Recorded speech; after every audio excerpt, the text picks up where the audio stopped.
Bonjour, bonjour. Alors, je voudrais poser une petite question. Est-ce qu'on peut parler de Dieu en mangeant, étant à table? Est-ce qu'on peut prêcher étant à table ou pas? Je pense qu'on peut prêcher étant à table, puisque dans les Écritures, il est dit que le Seigneur Jésus est parti dans la maison de Simon. Alors, le Seigneur Jésus est parti dans la maison de Simon, et, euh, et lorsqu'il s'est mis à table, c'est alors qu'il y a une dame qu'on appelait pécheresse là, qui est arrivée. Et cette femme de mauvaise vie s'est mise à ses pieds. Ouais, elle s'est lamentée, elle a essuyé les pieds avec ses larmes et tout ça. C'est à cette femme, le Seigneur Jésus avait dit, va, tes péchés sont pardonnés, tu es sauvé et tout le reste. On a fait une prédication là-dessus. Alors donc, effectivement, on peut prêcher étant à table. Alors, donc c'est pas pour me glorifier ou narguer quelqu'un. Alors, je voudrais simplement faire un petit rappel. Ça, c'est un pain. Et ça, c'est une tasse de thé. Alors, c'est important de nous souvenir et surtout de pratiquer ces choses parce que ce sont elles qui nous donnent la vie. Ça, c'est pas le repas du Seigneur. Mais le Seigneur, juste lorsqu'il prenait le repas de la Pâque, on a dit qu'ils ont pris le pain et le vin.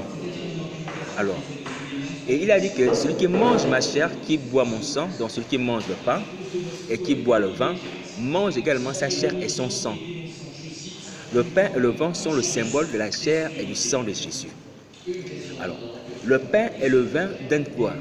Le pain et le vin donnent la vie éternelle. Il a dit, celui qui mange ma chair et qui boit mon sang a la vie éternelle, et je le recite au dernier jour. Celui qui mange ma chair et boit mon sang, je demeure en lui et lui en moi. Donc, c'est cet acte-là que nous devons faire tous les jours.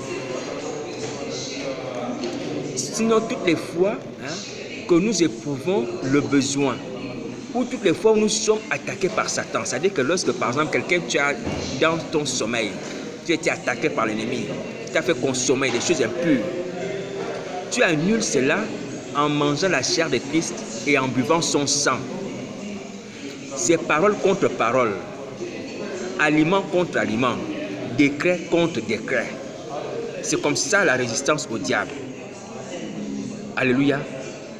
Voilà, donc le pain-ci symbolise la chair de Christ.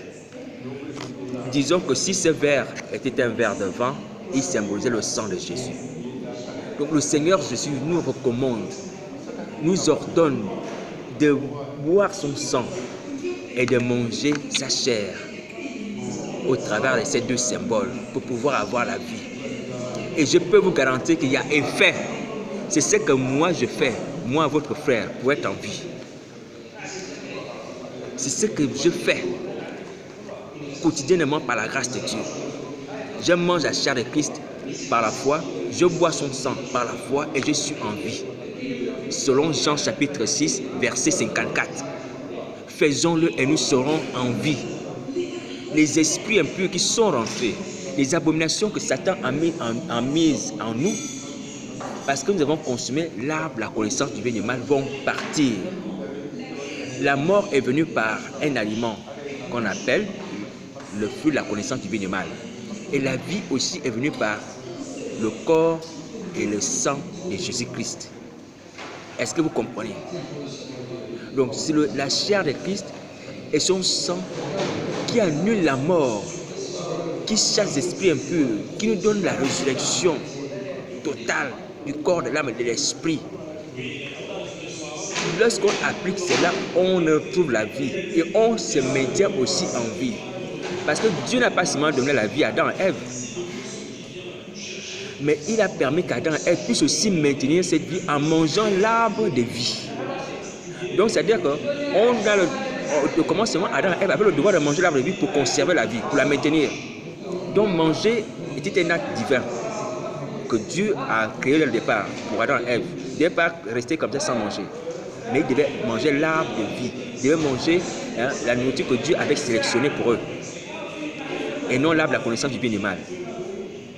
Donc c'est pourquoi un enfant de Dieu, même si tu es debout, tu n'as pas de problème dans ta vie, mais tu dois maintenir ta vitalité spirituelle, tu dois maintenir ta force spirituelle en mangeant toujours le pain de Christ, en buvant toujours son sang lorsque tu fais la prière. Est-ce que tu comprends? Si tu es enfant de Dieu, tu entends cela. Fais-le quotidiennement, c'est pour te maintenir en vie. Dieu nous a donné la vie, nous devons aussi la maintenir en mangeant quotidiennement la chair de Christ et en buvant quotidiennement son sang par la foi. Tu n'es pas obligé d'acheter du vin, d'acheter du pain pour faire la Sainte Seine. Tu peux le faire par la foi. Je le fais parfois je le fais par la foi. Sans être modèle. Je ne suis pas parfait. Alors je fais ceci, je dis je mange la chair de Christ, je fais le geste de manger et je fais le geste de boire, je bois le sang de Jésus. Je le fais quasiment tous les jours.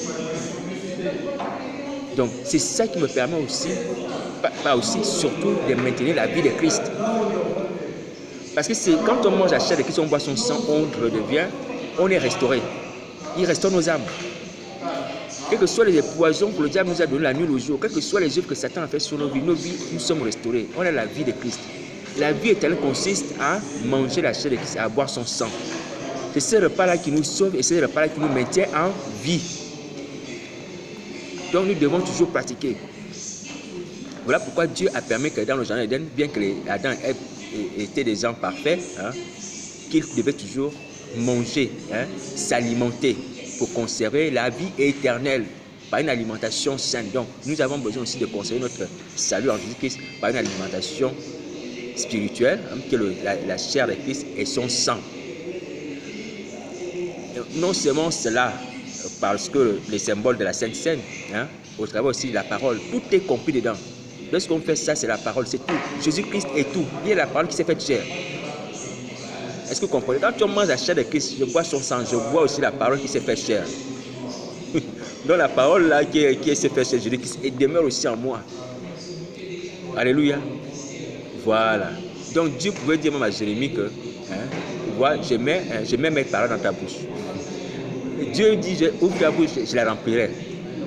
Dieu n'a pas dit à Jérémie que va étudier la Bible, va la réciter par cœur, va apprendre verset après verset. Il a dit seulement ouvre la bouche, je la remplirai.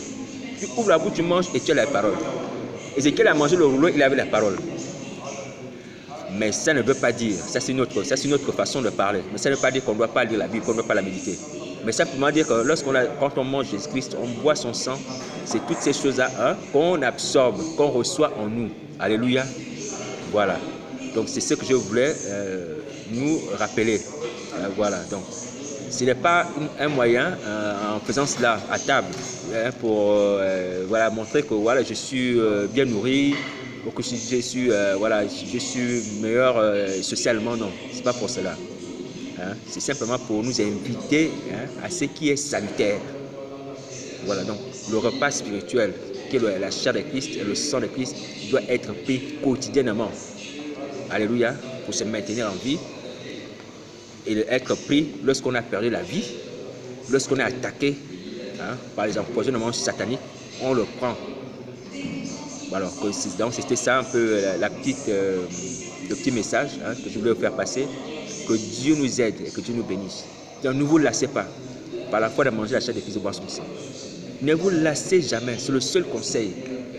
Ne vous lassez jamais, jamais, jamais, jusqu'à la fin de vos jours. Même pendant la pensée, tu pries dans ta pensée, Seigneur Jésus, dans ma pensée, par la pensée, Seigneur, j'applique ta parole, que ton sang et ta chair pénètrent dans mes entrailles, dans mon sang, me donne la vie, annule les effets de la mort, annule les souillures, les impuretés, les poisons sataniques, les envoûtements, au travers de la nourriture, au travers des aliments, des boissons impures. Alléluia. Nous devons appliquer aussi les Écritures. Alléluia. Alors que Dieu nous bénisse. Bonne soirée. Amen.